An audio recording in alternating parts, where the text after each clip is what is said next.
आखिर क्यों प्रश्नकाल स्थगित करा रहे हो आप? क्यों सदन के अंदर नारेबाजी, तख्तियां, पर्चा फेंक रहे हो? ये सदन के अंदर मर्यादा आपकी? क्या आप सदन बाधित करना चाहते हैं? ऑपरेशन सिंदूर पर चर्चा नहीं करना चाहते?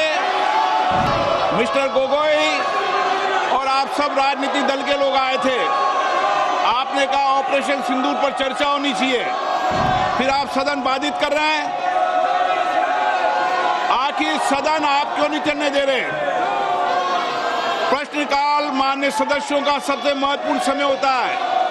आखिर देश जानना चाहता है कि आप प्रश्नकाल क्यों स्थगित करना चाहते हैं। माननीय सदस्य, क्या आप सदन बाधित करना चाहते हैं? ऑपरेशन सिंदूर पर चर्चा नहीं करना चाहते? नहीं करना चाहते चर्चा? मिस्टर गोगोई और आप सब राजनीतिक दल के लोग आए थे, आपने कहा ऑपरेशन सिंदूर पर चर्चा होनी चाहिए, फिर आप सदन बाधित कर रहे हैं। आखिर सदन आप क्यों नहीं चलने दे रहे? प्रश्नकाल माननीय सदस्यों का सबसे महत्वपूर्ण समय होता है।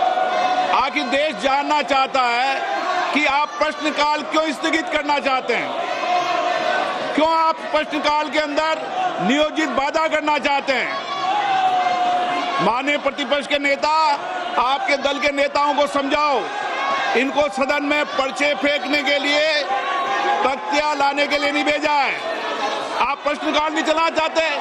आखिर जवाब दो। देश जानना चाहता है कि आप प्रश्नकाल क्यों नहीं चलाना चाहते। 10 महत्वपूर्ण मंत्रालयों पे आज चर्चा होने वाली है। शिक्षा, पर्यावरण, वित्त, श्रम, ऐसे महत्वपूर्ण विभागों पर चर्चा होना चाहती है। सदस्यों का समय होता है, आप प्रश्नकाल नहीं करना चाहते। आखिर क्यों प्रश्नकाल स्थगित करा रहे हो आप? क्यों सदन के अंदर नारेबाजी, तख्तियां, पर्चा फेंक रहे हो? ये सदन के अंदर मर्यादा आपकी? देश देखना चाहता है कि आप नियोजित तरीके से सदन को बाधित करते हैं, संसद की मर्यादाओं को गिराते हैं, गरिमा को गिराते हैं। आप चर्चा नहीं करना चाहते, आप मुद्दों पर विषय नहीं रखना चाहते, प्रश्नकाल पर माननीय सदस्यों को बोलने नहीं देते आप।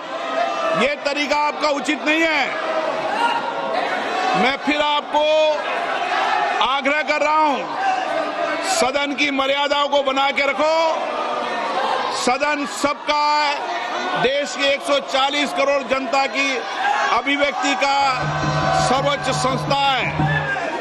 आप इसी तरीके का आचरण व्यवहार करना चाहते हैं, ये देश देखेगा कि आपने प्रश्नकाल को नियोजित तरीके से बाधा पहुंचाई, तख्तियां लहराई, पर्चे फेंके, नारेबाजी करी।